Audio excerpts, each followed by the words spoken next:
ಶ್ರೀ ಗಣಪತಿ ಶಾರದಾ ಗುರುಭ್ಯೋ ನಮಃ. ಗುರುಬ್ರಹ್ಮ ಗುರುರ್ವಿಷ್ಣು ಗುರುದೇವೋ ಮಹೇಶ್ವರ. ಗುರು ಸಾಕ್ಷಾತ್ ಪರಬ್ರಹ್ಮ ತಸ್ಮೈ ಶ್ರೀ ಗುರವೇ ನಮಃ.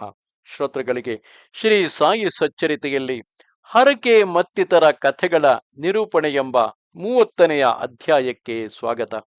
ಶ್ರೀ ಗಣೇಶನಿಗೆ ಪ್ರಣಾಮಗಳು, ಶ್ರೀ ಸರಸ್ವತಿಗೆ ಪ್ರಣಾಮಗಳು, ಶ್ರೀ ಗುರುವಿಗೆ ಪ್ರಣಾಮಗಳು, ಶ್ರೀ ಕುಲದೇವತೆಗೆ ಪ್ರಣಾಮಗಳು, ಶ್ರೀ ಸೀತಾರಾಮಚಂದ್ರನಿಗೆ ಪ್ರಣಾಮಗಳು, ಶ್ರೀ ಸದ್ಗುರು ಸಾಯಿನಾಥನಿಗೆ ಪ್ರಣಾಮಗಳು. ಓಂ. ನಾನು ಸಾಯಿಗೆ ನಮಸ್ಕರಿಸುತ್ತೇನೆ. ನೀವು ದಯಾಮಯರು, ಭಕ್ತವತ್ಸಲರು, ಕರುಣಾಲಯ. ನಿಮ್ಮ ದರ್ಶನವು ಭಕ್ತರ ಭವದ ಅಂದರೆ ಸಂಸಾರದ ಭಯವನ್ನು ಹೋಗಲಾಡಿಸಿ ಅವರನ್ನು ಆಪತ್ತುಗಳಿಂದ ರಕ್ಷಿಸುತ್ತದೆ. ಆರಂಭದಲ್ಲಿ ನೀವು ರೂಪ ಗುಣಗಳಿಲ್ಲದ ನಿರ್ಗುಣರಾಗಿದ್ದೀರಿ. ಆದರೆ ಭಕ್ತರ ಭಕ್ತಿಯಿಂದಾಗಿ ಸಗುಣಿಯಾಗಿ ಸಂತರಲ್ಲಿ ಚೂಡಾಮಣಿಯಂತೆ ಅವತರಿಸಿರುವಿರಿ. ಓ ಸಾಯಿನಾಥ, ಸಂತರ ಜೀವನದ ಧ್ಯೇಯವೇ ಸದಾ ತಮ್ಮ ಭಕ್ತರ ಉದ್ಧಾರ ಮಾಡುವ ಕಾರ್ಯವಾಗಿದೆ. ಅದು ಅಪರಿಹಾರ್ಯವಾದುದು. ಆದರೆ ತಾವು ಎಲ್ಲ ಸಂತರಿಗೂ ಗುರುಗಳು. ಆದುದರಿಂದ ಈ ಜೀವನ ಧ್ಯೇಯವು ನಿಮಗೆ ಅನಿವಾರ್ಯವು. ಯಾರು ನಿಮ್ಮ ಚರಣಗಳಲ್ಲಿ ಆಶ್ರಯ ಹೊಂದುತ್ತಾರೋ ಅವರ ಪಾಪಗಳೆಲ್ಲವೂ ನಾಶವಾಗುತ್ತವೆ. ಒಳ್ಳೆಯ ಕರ್ಮಗಳು ಬಾಹ್ಯ ನೋಟಕ್ಕೆ ಬರುತ್ತವೆ ಮತ್ತು ಮಾರ್ಗವನ್ನು ಸ್ಪಷ್ಟವಾಗಿ ಭಯ ಮತ್ತು ಆಪತ್ತುಗಳಿಂದ ದೂರ ಮಾಡುತ್ತವೆ. ನಿಮ್ಮ ಚರಣಗಳನ್ನು ಸ್ಮರಿಸುತ್ತಾ ಪ್ರಸಿದ್ಧವಾದ ತೀರ್ಥ ಸ್ಥಳಗಳಿಂದ ಬ್ರಾಹ್ಮಣರು ಬಂದು ಗಾಯತ್ರಿ ಮಂತ್ರದ ಜಪ ಮಾಡುತ್ತಿದ್ದರು ಮತ್ತು ಧರ್ಮ ಗ್ರಂಥಗಳ ಪಾರಾಯಣ ಮಾಡುತ್ತಿದ್ದರು. ಅಲ್ಪ ಶಕ್ತಿಯುಳ್ಳವರು, ಸಂಸ್ಕಾರಹೀನರು ಆದ ನಮಗೆ ಭಕ್ತಿಯ ಬಗ್ಗೆ ಏನು ತಿಳಿದಿದೆ? ಬೇರೆ ಎಲ್ಲರೂ ನಮ್ಮನ್ನು ಬಿಟ್ಟರು, ಸಾಯಿ ಮಾತ್ರ ನಮ್ಮನ್ನು ಬಿಡುವುದಿಲ್ಲ. ಯಾರು ಸಾಯಿಯ ಕೃಪೆಯನ್ನು ಪಡೆಯುತ್ತಾರೋ ಅವರು ಯೋಚಿಸಲು ಅಸಾಧ್ಯವಾದ ಮಹಾಶಕ್ತಿಯನ್ನು ಪಡೆಯುತ್ತಾರೆ. ಏಕೆಂದರೆ ಅವರು ಆತ್ಮ ಅನಾತ್ಮದ ವಿವೇಕದ ಸಂಪತ್ತನ್ನು ಜ್ಞಾನದ ಜೊತೆಯಲ್ಲಿಯೇ ಪಡೆಯುತ್ತಾರೆ. ಸಾಯಿಯ ಮುಖದಿಂದ ವಚನಗಳನ್ನು ಕೇಳಲು ಉತ್ಸುಕರಾದ ಭಕ್ತರು ಉನ್ಮತ್ತರಾಗುತ್ತಿದ್ದರು. ಪ್ರತಿಯೊಂದು ಪದವು ಅವರ ಮನಸ್ಸಿನಲ್ಲಿ ಮುದ್ರೆಯೊತ್ತುತ್ತಿತ್ತು ಮತ್ತು ಅವರು ಅವುಗಳಲ್ಲಿ ಅಡಗಿರುವ ಸತ್ಯವನ್ನು ಗ್ರಹಿಸುತ್ತಿದ್ದರು. ಸಾಯಿನಾಥರಿಗೆ ತಮ್ಮ ಭಕ್ತರ ಮನೋರಥಗಳೆಲ್ಲವೂ ಸಂಪೂರ್ಣವಾಗಿ ತಿಳಿದಿರುತ್ತಿತ್ತು. ಕೇವಲ ಅವರು ಮಾತ್ರ ಅವುಗಳನ್ನು ಈಡೇರಿಸಲು ಸಮರ್ಥರಾಗಿದ್ದರು. ಅವರಿಂದಾಗಿಯೇ ಅವರ ಭಕ್ತರು ಕೃತಾರ್ಥರಾಗಿರುತ್ತಿದ್ದರು. ಓ ಸಾಯಿನಾಥ, ನಿಮ್ಮನ್ನು ಸಹಾಯಕ್ಕಾಗಿ ಕರೆಯುತ್ತಿದ್ದೇನೆ. ನನ್ನ ಶಿರವನ್ನು ನಿಮ್ಮ ಚರಣಗಳಲ್ಲಿ ಇಡುತ್ತಿದ್ದೇನೆ. ನನ್ನ ಸಮಸ್ತ ಅಪರಾಧಗಳನ್ನು ಕ್ಷಮಿಸಿ ಈ ನಿಮ್ಮ ದಾಸನ ಚಿಂತೆಗಳೆಲ್ಲವನ್ನು ದೂರ ಮಾಡಿರಿ. ಯಾವ ಭಕ್ತರಿಗಾದರೂ ಸಂಕಟಗಳು ಬಂದೆರಗಿದಾಗ ಈ ರೀತಿ ಸಾಯಿನಾಥನನ್ನು ಪ್ರಾರ್ಥಿಸಿದಲ್ಲಿ ಅವನ ಉದ್ವಿಗ್ನವಾದ ಮನಸ್ಸು ಶಾಂತವಾಗುತ್ತದೆ. ಏಕೆಂದರೆ ಕೇವಲ ಅವರು ಮಾತ್ರ ಶಾಂತಿದಾತರು. ಇಂತಹ ಸಾಯಿ ದಯಾಸಾಗರ ನನ್ನ ಮೇಲೆ ಕೃಪೆ ಮಾಡಿದ್ದಾರೆ. ಅದರ ಪರಿಣಾಮವೇ ಈ ಮಂಗಳಕರವಾದ ಗ್ರಂಥವು ಆದರ ಪೂರ್ವಕವಾಗಿ ವಾಚಕರ ಮುಂದಿದೆ. ಇಲ್ಲದಿದ್ದಲ್ಲಿ ಇಂತಹ ಮಹತ್ತರ ಕಾರ್ಯವನ್ನು ಕೈಗೆತ್ತಿಕೊಳ್ಳುವ ಯೋಗ್ಯತೆ ನನಗೇನಿದೆ? ಅವರು ಎಲ್ಲ ಜವಾಬ್ದಾರಿಗಳನ್ನು ಹೊತ್ತಿರುವುದರಿಂದ ನನಗೆ ಹೊರೆಯ ಅನುಭವವಾಗುತ್ತಿಲ್ಲ. ಸಾಯಿ ಸಮರ್ಥರ ಜೊತೆಗೆ ಜ್ಞಾನ ಜ್ಯೋತಿಯು ನನ್ನ ಪದಗಳನ್ನು ಪ್ರಕಾಶಗೊಳಿಸಿ ಅಜ್ಞಾನದ ಅಂಧಕಾರವನ್ನು ದೂರ ಮಾಡಲು ಇರುವಾಗ ನನಗೆ ಯಾವುದೇ ಸಂಶಯ ಏಕೆ ಉಂಟಾಗುತ್ತದೆ? ಆ ಪ್ರಭುವಿನಲ್ಲಿ, ದಯಾಘನನಲ್ಲಿ ನನ್ನ ವಿಶ್ವಾಸವು ಅಣುಮಾತ್ರವಾದರೂ ನಾನು ಶ್ರಮ ಪಡುತ್ತಿದ್ದೇನೆಂಬ ಭಾವನೆಯನ್ನು ಉಂಟು ಮಾಡಿಲ್ಲ. ಅವರ ಕೃಪಾ ಪ್ರಸಾದದಿಂದ ನಾನು ಇಚ್ಛಿಸಿದ ಗುರಿಯನ್ನು ತಲುಪಲು ಸಾಧ್ಯವಾಗಿದೆ. ಈ ರೀತಿಯ ಗ್ರಂಥದ ರೂಪದಲ್ಲಿನ ಸಂತರ ಸೇವೆಯು ನನ್ನ ಪೂರ್ವಜನ್ಮದ ಪುಣ್ಯಗಳಿಂದ ಉಂಟಾಗಿದೆಯಷ್ಟೇ. ಇದನ್ನು ನೀವು ಚೆನ್ನಾಗಿ ಸ್ವೀಕರಿಸಿದ್ದೀರಿ. ಓ ದೇವ, ಇದಕ್ಕಾಗಿ ನಾನು ದೈವಕ್ಕೆ ಕೃತಜ್ಞನಾಗಿದ್ದೇನೆ ಮತ್ತು ಧನ್ಯನಾದೆನೆಂದು ಭಾವಿಸುತ್ತೇನೆ.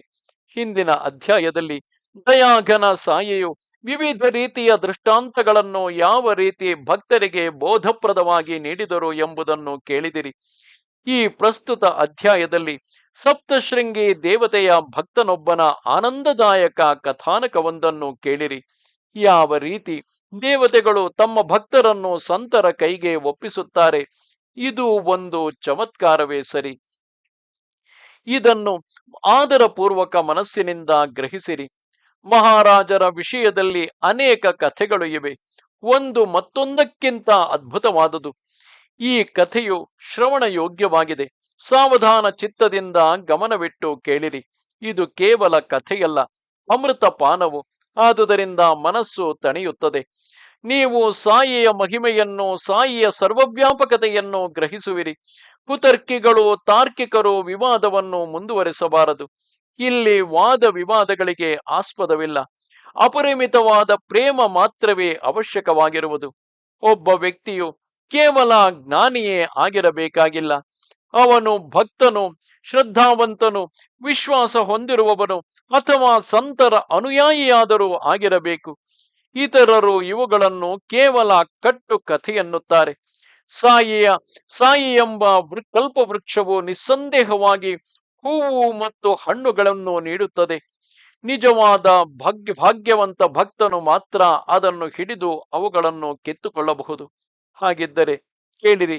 ಈ ಕಥೆಯು ಪರಮ ಪಾವನವಾಗಿಯೂ ಪರಮಾರ್ಥಿಗಳಿಗೆ ಮೋಕ್ಷದಾಯಿನಿಯು, ಸಕಲ ಸಾಧನಾ ಮಾರ್ಗಗಳಲ್ಲಿ ಅತ್ಯಂತ ಉತ್ತಮವಾದುದು, ಸಕಲರಿಗೆ ಕಲ್ಯಾಣಕಾರಿಯೂ ಆಗಿದೆ. ಸಾಯಿ ಕಥೆಗಳ ಅಮೃತ ಪಾನವು ಅಂತಹುದು. ಅವು ಸಹಜವಾಗಿಯೇ ಜಡ ಮತ್ತು ಜೀವಿಗಳನ್ನು ಉದ್ಧರಿಸುವುದು, ಪ್ರಾಪಂಚಿಕ ವ್ಯಕ್ತಿಗಳಿಗೆ ತೃಪ್ತಿಯನ್ನು ನೀಡುವುದು ಮತ್ತು ಮುಮುಕ್ಷುಗಳಿಗೆ ಮೋಕ್ಷ ಸಾಧನವೂ ಆಗಿದೆ. ನಾನು ಒಂದು ಕಥೆಯನ್ನು ಆಲೋಚಿಸಿದರೆ ಅನೇಕ ಕಥೆಗಳು ಮನಸ್ಸಿಗೆ ಬರುತ್ತವೆ. ಆದುದರಿಂದ ಹೇಮಾದನು ಶ್ರೋತೃಗಳಿಗೆ ಅವುಗಳನ್ನು ಆಲಿಸುವಂತೆ ವಿನೀತನಾಗಿ ಪ್ರಾರ್ಥಿಸುತ್ತಾನೆ. ಈ ರೀತಿ ಒಂದಾದ ನಂತರ ಮತ್ತೊಂದು ಕಥೆಗಳನ್ನು ಹೇಳುತ್ತಾ ಹೋದಲ್ಲಿ ನಿಮ್ಮಲ್ಲಿ ಸಾಯಿ ಲೀಲೆಗಳ ರಸದ ಆಸ್ವಾದನೆಯು ಹೆಚ್ಚುತ್ತಾ ಹೋಗುತ್ತದೆ. ಪ್ರಾಪಂಚಿಕ ಸಂಕಟಗಳು ದೂರವಾಗುತ್ತವೆ. ಇದರಲ್ಲಿ ಸಹ ಸಾಯಿಯ ಸಾಮರ್ಥ್ಯವಷ್ಟೇ. ಇದೆಲ್ಲವೂ ಸಹ ಸಾಯಿಯ ಸಾಮರ್ಥ್ಯವಷ್ಟೇ. ನಾಸಿಕ್ ಜಿಲ್ಲೆಯ ವಾಣಿ ಎಂಬ ಗ್ರಾಮದಲ್ಲಿ ಕಾಕಾಜಿ ಎಂಬ ವೈದ್ಯನೊಬ್ಬನು ವಾಸಿಸುತ್ತಿದ್ದನು. ಅವನು ಅಲ್ಲಿಯ ಗ್ರಾಮದೇವಿಯ ಮಂದಿರದಲ್ಲಿ ಪೂಜಾರಿಯೂ ಆಗಿದ್ದನು. ಆ ದೇವಿಯ ಹೆಸರು ಸಪ್ತಶೃಂಗಿ ಎಂದು. ಪೂಜಾರಿಯು ಆಂತರ್ಯದಲ್ಲಿ ಚಂಚಲ ಮನದವನಾಗಿದ್ದನು. ಅವನಿಗೆ ಅನೇಕ ದುರ್ಧರವಾದ ಕಷ್ಟಗಳು ಎದುರಾಗಿದ್ದವು ಮತ್ತು ಸಂಸಾರದ ದುಃಖಗಳಿಂದ ಅವನು ಜರ್ಜರಿತನಾಗಿದ್ದನು. ಇದೇ ರೀತಿ ಕಾಲಚಕ್ರ ಉರುಳಿತು. ಅದು ಕಷ್ಟಕ್ಕೆ ಬಂದಾಗ ಮನಸ್ಸು ತಿರುಗಣಿಯಂತೆ ತಿರುಗುತ್ತಿತ್ತು. ದೇಹವಾದರೂ ಅಲ್ಲಿ ಇಲ್ಲಿ ಓಡುತ್ತಿತ್ತು. ಕ್ಷಣ ಮಾತ್ರವೂ ಶಾಂತಿ ಇರಲಿಲ್ಲ. ಈ ರೀತಿ ಕಾಕಾಜಿಯು ಅತಿ ದುಃಖಿತನಾಗಿದ್ದನು. ಆದ್ದರಿಂದ ಅವನು ದೇವಸ್ಥಾನಕ್ಕೆ ಹೋಗಿ ದೇವಿಯನ್ನು ತನ್ನ ದುಃಖಗಳಿಂದ ಬಿಡುಗಡೆ ಮಾಡಬೇಕೆಂದು ತೀವ್ರ ವ್ಯಾಕುಲತೆಯಿಂದ ಪ್ರಾರ್ಥಿಸಿದನು. ಅವನು ಹೃತ್ಪೂರ್ವಕವಾಗಿ ಪ್ರಾರ್ಥಿಸಿದನು. ದೇವಿಯು ಅವನ ಭಕ್ತಿ ಭಾವದಿಂದ ತುಷ್ಟಿ ಹೊಂದಿದಳು. ಅದೇ ದಿನ ರಾತ್ರಿ ಅವನಿಗೆ ಒಂದು ಅನುಭವವಾಗಿತು. ಶ್ರೋತೃಗಳು ಇದರ ಚಮತ್ಕಾರವನ್ನು ಕೇಳಬೇಕು.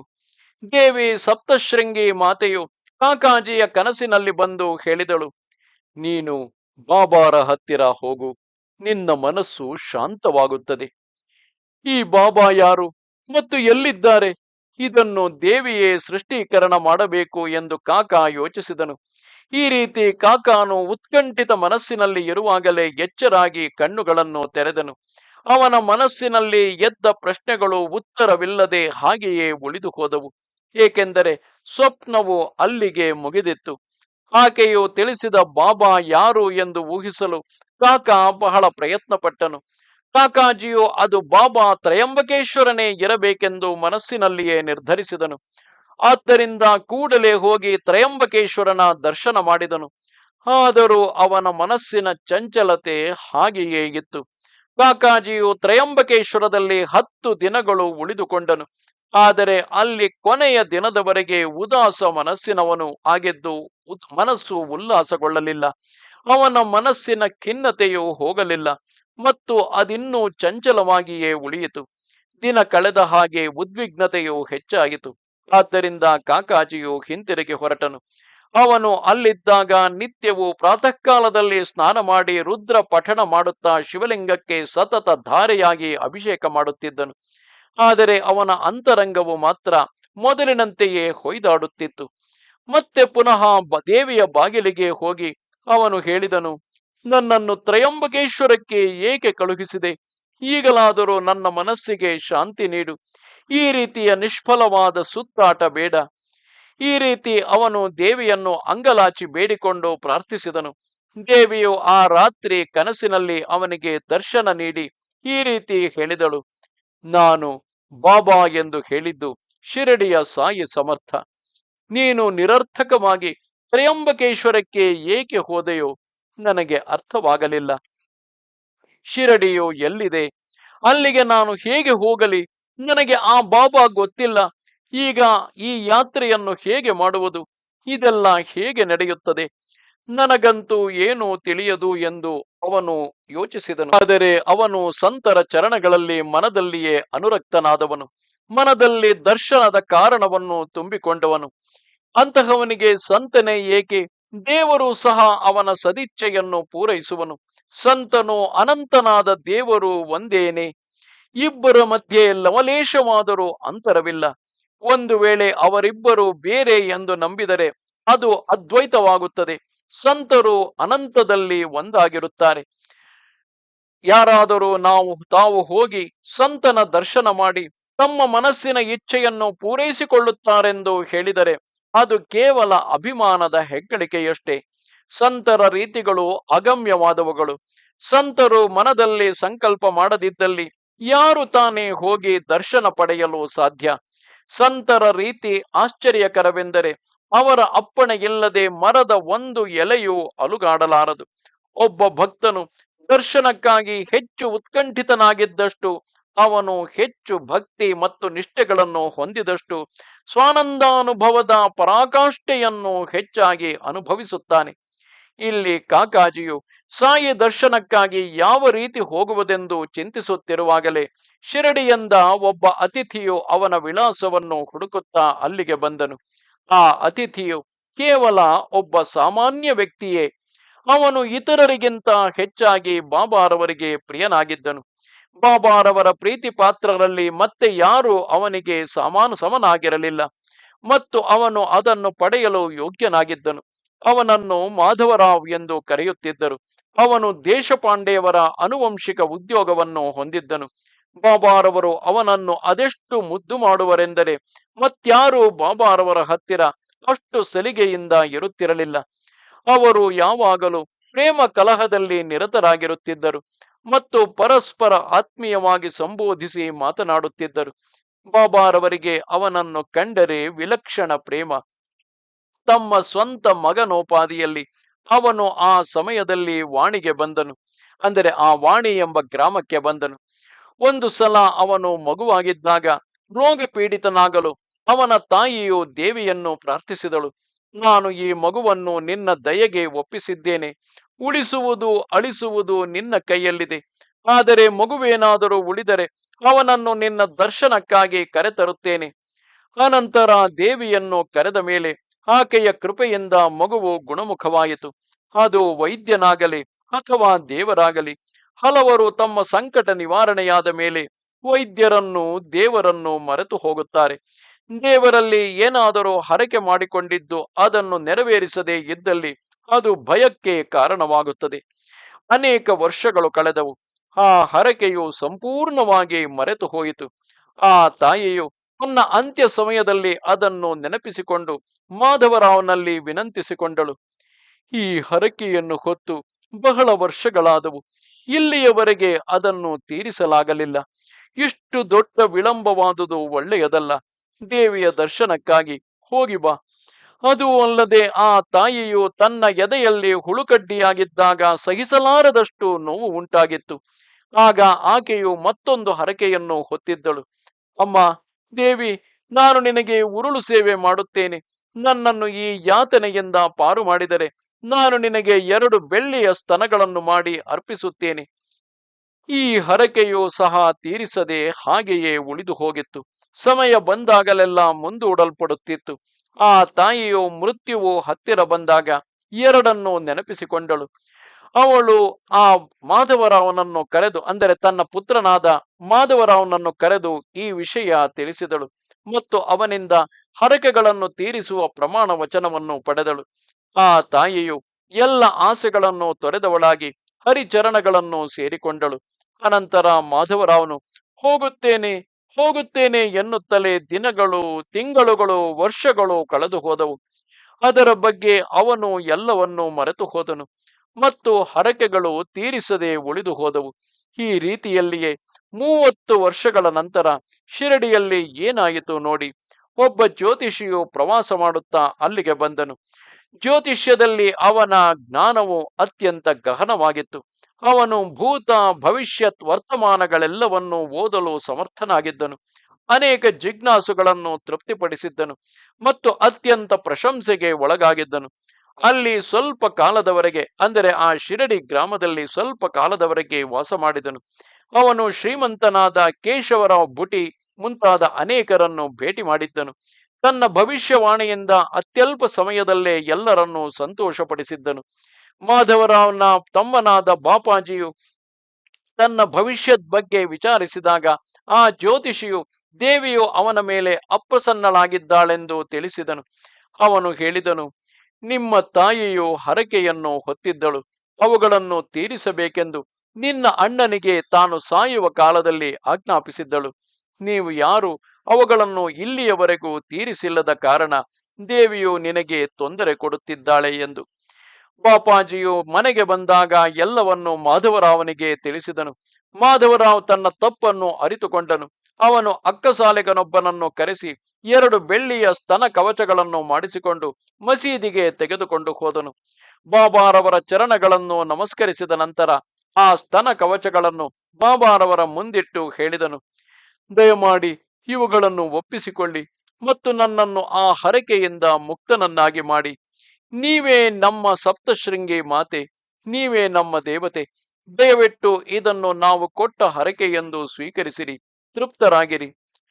ಬಾಬಾ ಉತ್ತರಿಸಿದರು, ಸಪ್ತಶೃಂಗಿ ದೇವಸ್ಥಾನಕ್ಕೆ ಹೋಗು.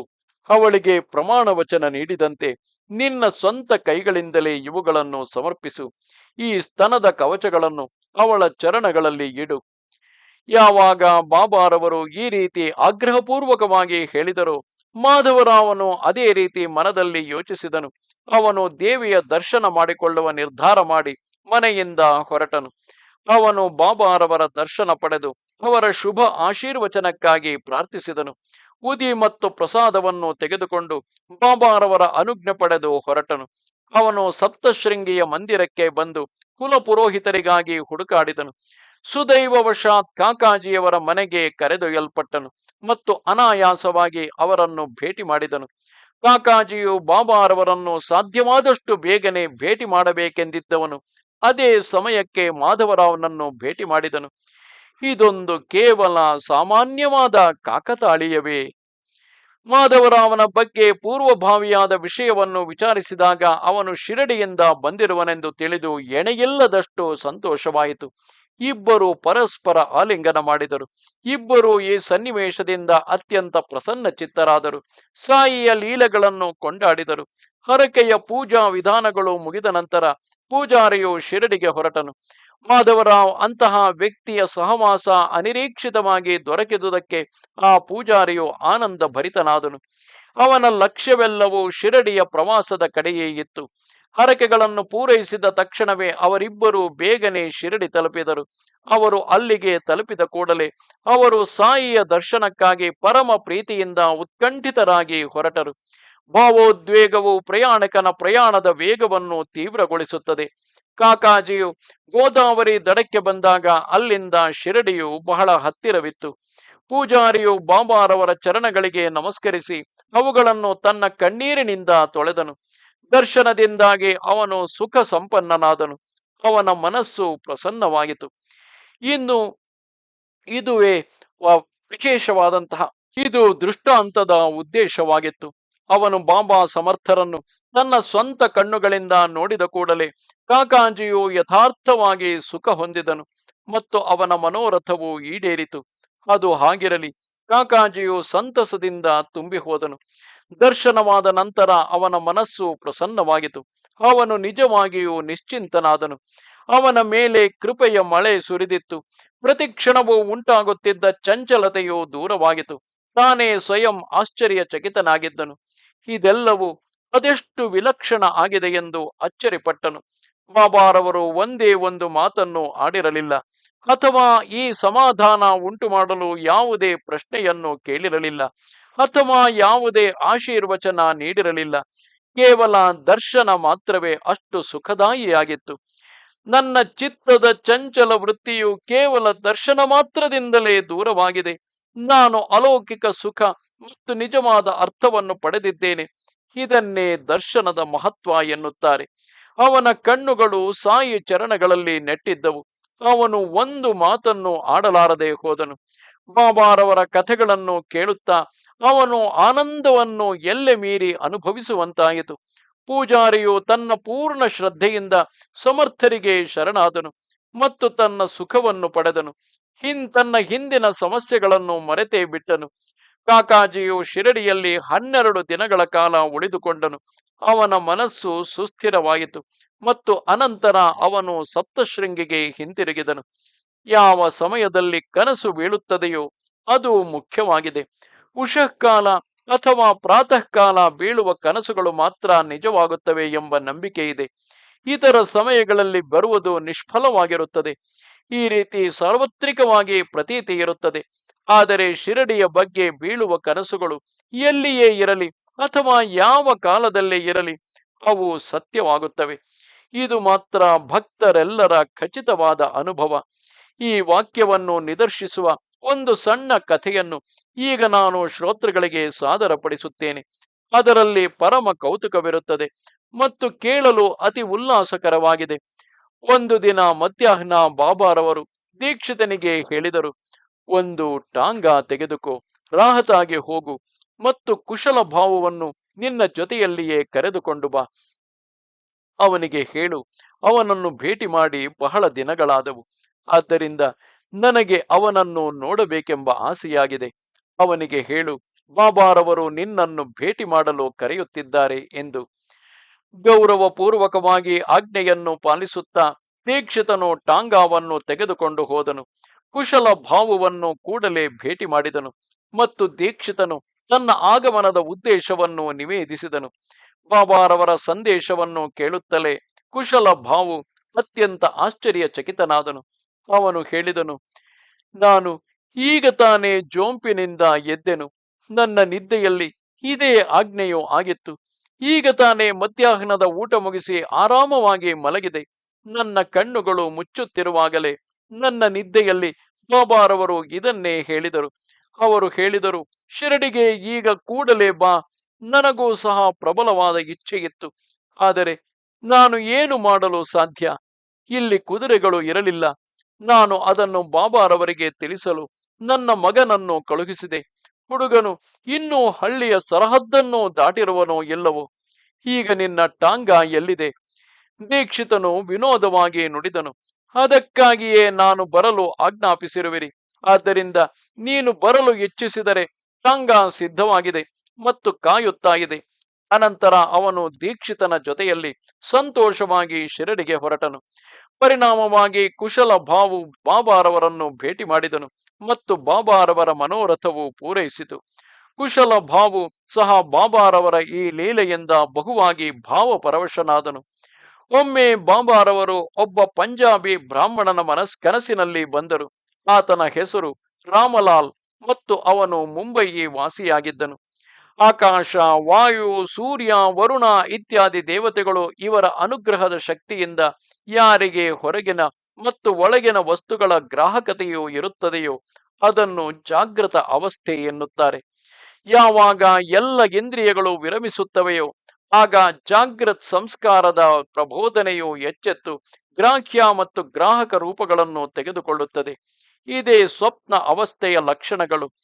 ಅವನ ಕನಸು ಅತಿ ವಿಲಕ್ಷಣವಾದದ್ದು. ಅವನಿಗೆ ಬಾಬಾರವರ ರೂಪ ಲಕ್ಷಣಗಳು ತಿಳಿದಿರಲಿಲ್ಲ. ಅವನು ಎಂದಿಗೂ ದರ್ಶನ ಮಾಡಿದವನಲ್ಲ. ಅಲ್ಲಿ ಬಾಬಾ ಹೇಳಿದ್ದು, ನನ್ನಲ್ಲಿಗೆ ಬಾ. ನೋಡಲು ಆಕೃತಿಯು ಮಹಾನ್ ಸಂತರ ತರಹ ಇತ್ತು.